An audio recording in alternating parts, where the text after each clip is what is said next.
Welcome to this free immigration help channel. Now in this video I wanted to briefly describe how to write a letter of complaint, letter of inquiry. Now in the previous video that I have uploaded, I actually explained the process of submitting a complaint, inquiry, whatever you want to call it. Basically, if you're having a problem with your immigration case and you try to resolve it directly with the immigration, it did not work. Now you're reaching out to other people, other organizations for help with your immigration case. Now, obviously, this style of writing you can use for whatever. You can use it to actually email USCIS for direct contact, see if you can resolve the problem this way. So basically, this will be applicable to pretty much anything, any kind of letter that you write to these government organizations.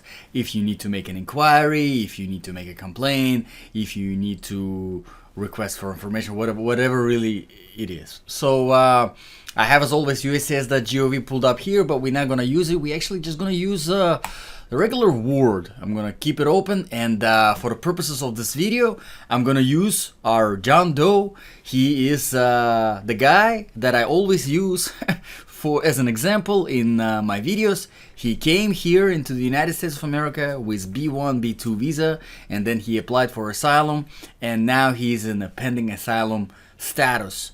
He tried to figure out what's going on with his case. It's been pending for a while, but he cannot get anything directly from the immigration services from USCIS, so now he's reaching out to somebody else. And in the previous video I explained to who, whether it's your elected officials or whether it is Department of Homeland Security, whichever you are working with, whoever you're working with, right? But this is going to be the basic, and I'm going to give you a few rules that if you apply, you're going to be successful.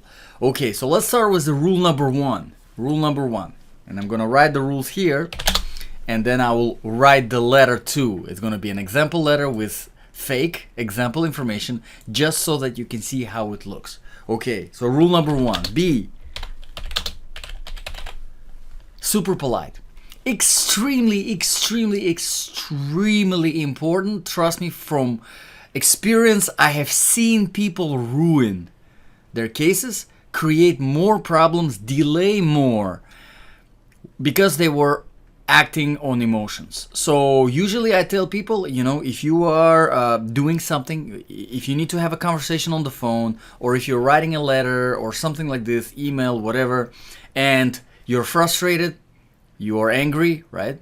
I understand it. I've been there. It's nothing new to me. Take time. Don't do it right now. Take some time. Relax a little bit, and then come back to this, because you don't want to put your emotions into this.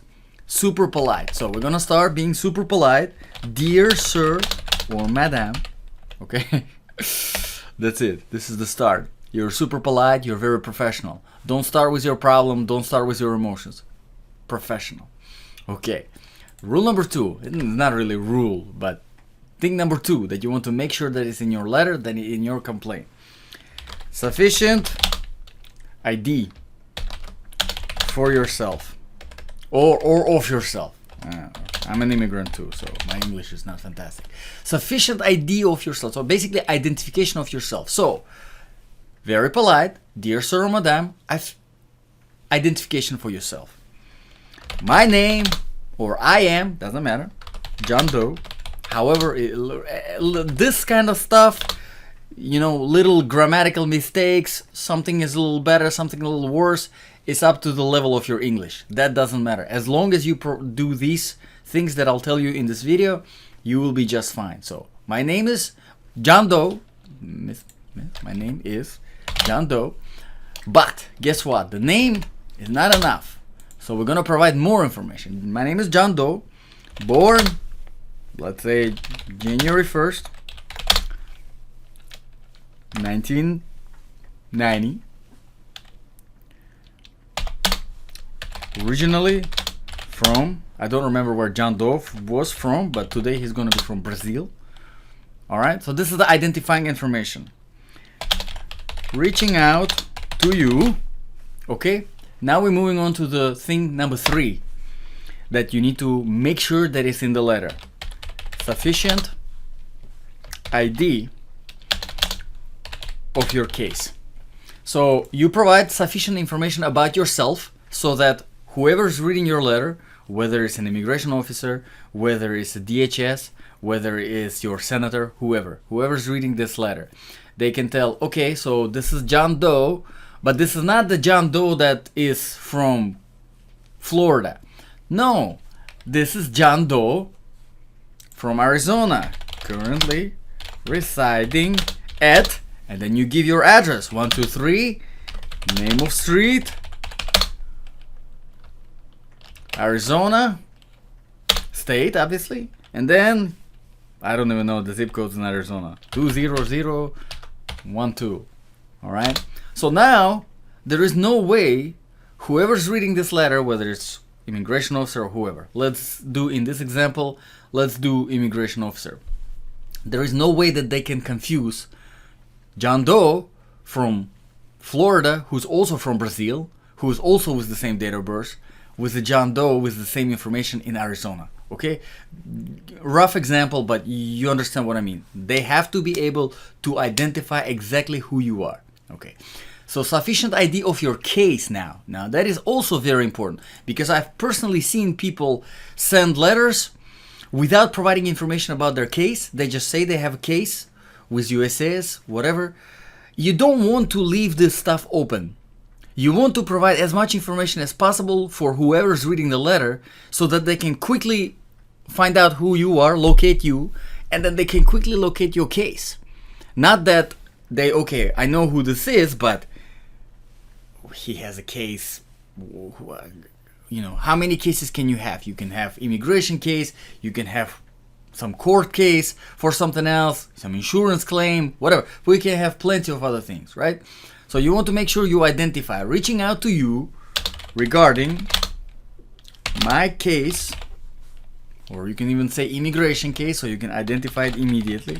Immigration case, receipt number. All right, receipt number would be very, very helpful. It was probably the fastest thing to identify, right? And your receipt number you can find on your receipt notice, whatever, NBC 1, 2, 3, 4, 5, 6, 7, 8, right? Also, in your personal ID, if you have it, you can put your alien registration number. That would be very helpful. So this guy, John Doe, obviously, because he applied for asylum, he has the alien registration number. And so we can put it here with alien, or just A, like this. This is for alien registration number. Or you can say alien registration number A 1, 2, 3, 4, 5, 6. All right, reaching out to you regarding my immigration case, receipt number, blah blah blah blah blah. Okay, so now you're identified yourself. Now you identified your case, so now there is no confusion at all. Now we're moving on to the rule number 4. Explain everything that has been done already on the case. Okay, so I'm gonna type it in. Explain all the actions taken on the case. All right, so meaning you're saying reaching out to you regarding my immigration case, receipt number, blah blah blah blah blah, which was filed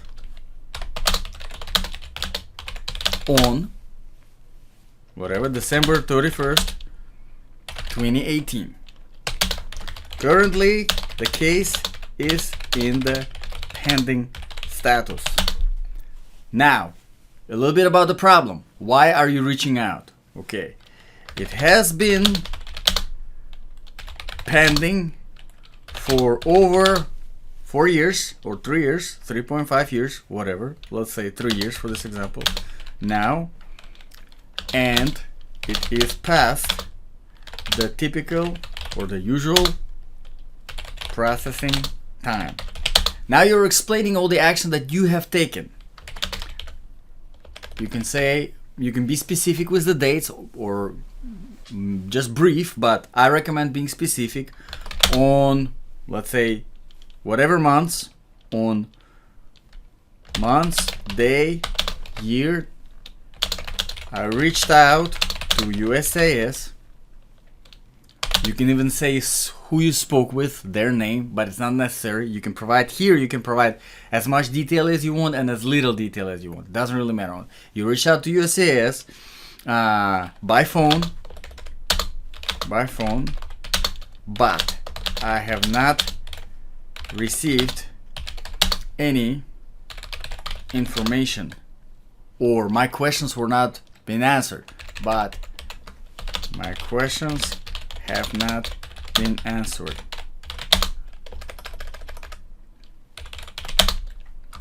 On months, day, year, I have sent an email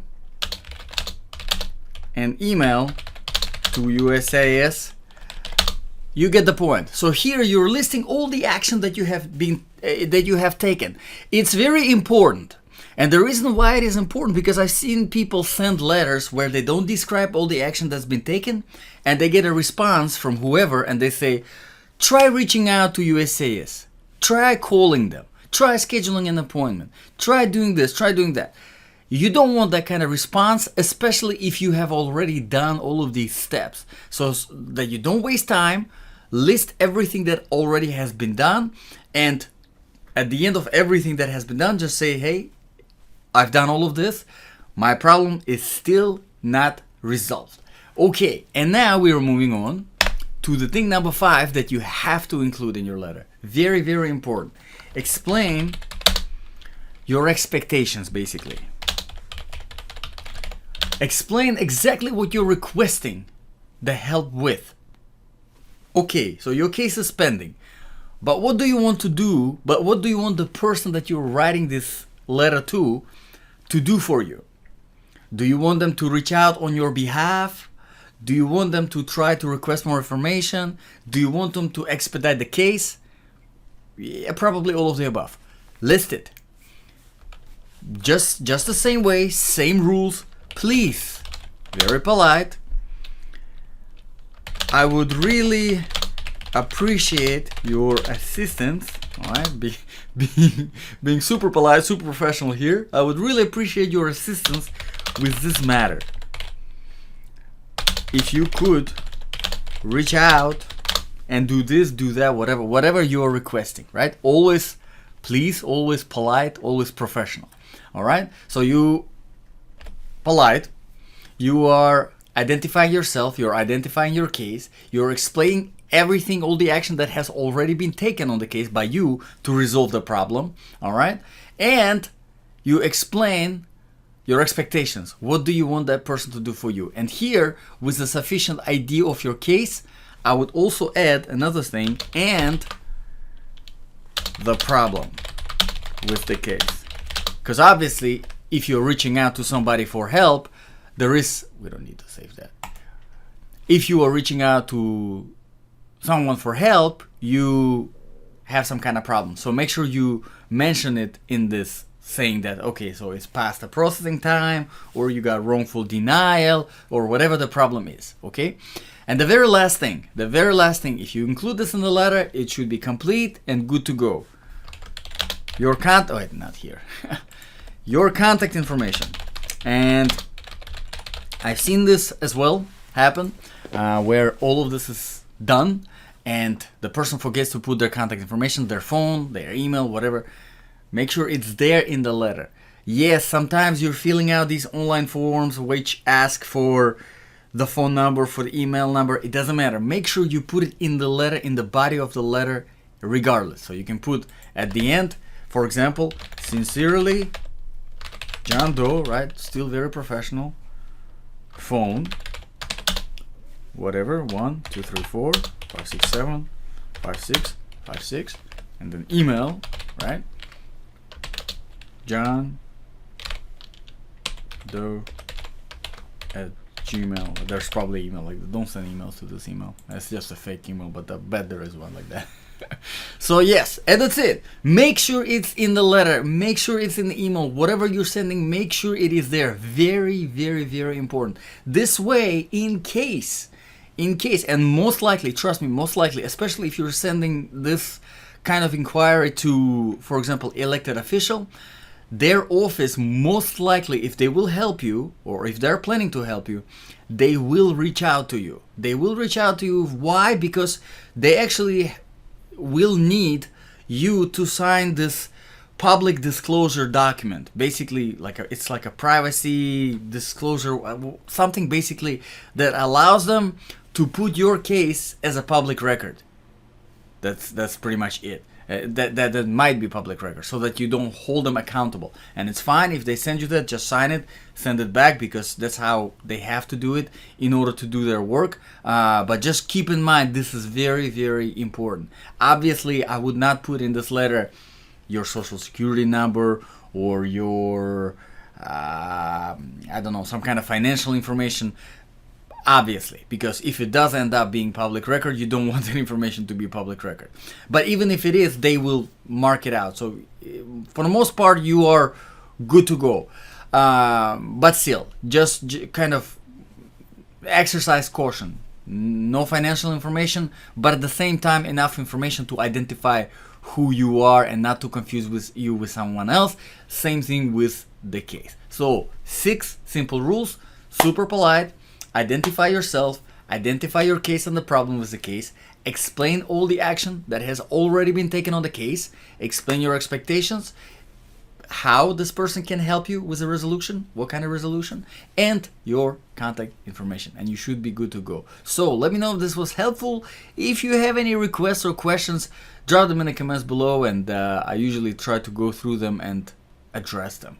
Thank you for watching, and I'll see you guys in the next video.